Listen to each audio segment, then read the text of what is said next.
What's up, everybody? Don D Model here, and welcome back to Codecast Live. Today, we're going to be talking about HTML inputs. I know we talked about HTML last week. We're going to do it again this week, just because I realized that there's some really cool stuff when you are trying to get user information from someone, and the way that we do that is usually through HTML inputs. So we're not going to be using Pug like we did last week. Again, you could just totally use regular HTML, and that's what we're going to do here. But if you want to use Pug like we saw in the previous episode, you could totally do Pug. But we're going to use regular HTML this time around, just so that you don't have to look at that video. But if you do, that's great. Anyway, let's talk about the code. We're going to go to this code pen that's over here, and again, we're just going to be doing with the HTML today. So let's just take a peek here.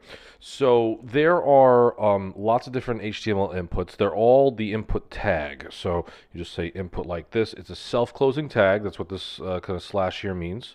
And you can see the default is this box that looks like this. Okay? And the default is actually input type text. And like I said, there's several different kinds, but that's the default, is input type text. Okay? And the input type text allows you to put, well, text. So you could say the quick brown dog jumps over the lazy fox. I mean, obviously I typed that wrong because the fox is supposed to be jumping over the dog, but it's okay. It has all the letters we're expecting in there, but you'll notice that there's a fixed width to this input by default, and it only does one line of text. So if you hit enter in here, nothing's really going to work. So if you want multiple lines of text, you actually wouldn't use an input. You would use something called a text area, but we're not going to talk about text area. We're just going to talk about putting an input. So an input using just regular text, which is like one line of text, is good for things like name or email address. There's actually a specific one called password, type password. And the only real difference between input type text and password is that when you start typing into this box, you can't see anything that I'm typing, okay? Because everything is kind of like masked out, so you can't see what the actual characters are. Now, if I was to pull out what this is using JavaScript, it would actually give me the real characters, but the actual visual input you can't see. All right, so again, this is good for passwords specifically. Another one is called type number, and once we put in number, you'll notice when this thing changes. No, thank you. When this thing changes here, you'll see that you have this little up and down arrow here, and you can actually put in the numbers you like. And this is specifically in Chrome.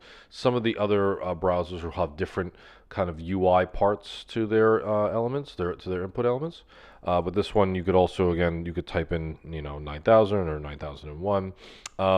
You could also type in something like 9E4, and the E is for that like exponent, like standard notation kind of thing, with a whole bunch of 10 to the fourth kind of thing, which is what's happening here. But you'll notice if I try to type in like jumps, it's not going to work. But I can type in E's because that's part of a number, so to speak, in standard notation. Okay. The next thing we could talk about is things that probably don't look like these text boxes. One of them would be input type checkbox. Okay, and that's exactly what you expect. It's a checkbox. It has two states, checked and not checked. Okay, and then there's another one that's similar to that called radio, and that would look like a little circle. And if you click it, it selects it.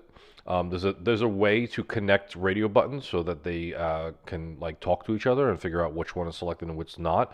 I'm not going to go over that in this particular video, but just recognize that there is a way. You could totally look that up.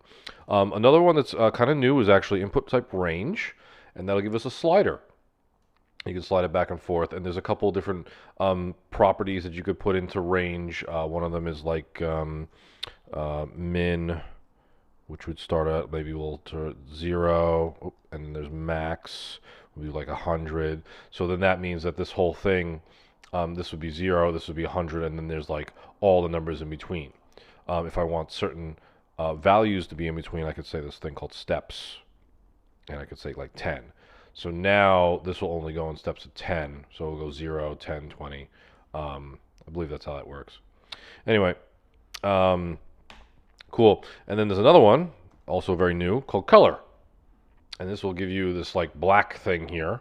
And if you click it, it'll jump up a color picker. This will be the not native browser, native OS color picker. And you could select a color, you hit OK, and it'll actually set that color in there. The value that's going to be applied here is a hex value. So for this particular one, it's going to probably be something around 0FF CC, maybe. I can't tell here because we just have like HSL and RGB. It doesn't give me the hex. But the input will actually read the value as a hex color when you do it in JavaScript, when you get the value. And then another one is type date. Type date is very different based on the browser. So Chrome, for instance, if you click this drop down arrow, you'll give an actual full calendar. But some browsers will give you different like UIs that come up after you hit input type date. So you'll notice that some websites will actually create their own date pickers that are not using input type date, and will kind of like have their own UI to make things consistent. Pretty common thing to do. Now, if you want to know about all the different inputs that there are, you could do it. You just search input HTML, and then right about here, input type. Oh, actually, sorry, input the input form element thing, which unfortunately is like 5 things down. You'll see the MDN for it, and the MDN will have a list of all the different types. There they are.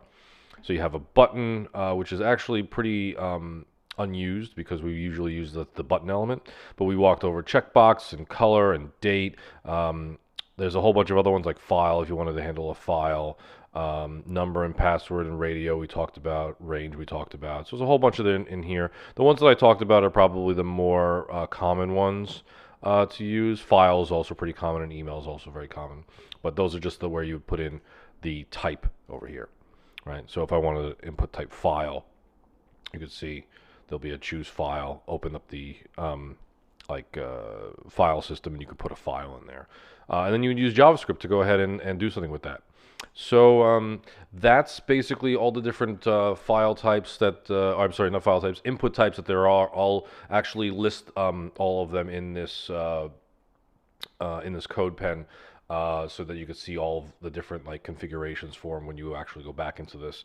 But if you have any questions other than that, leave a comment down below, and I'll see you guys next week. Right? All right. Later.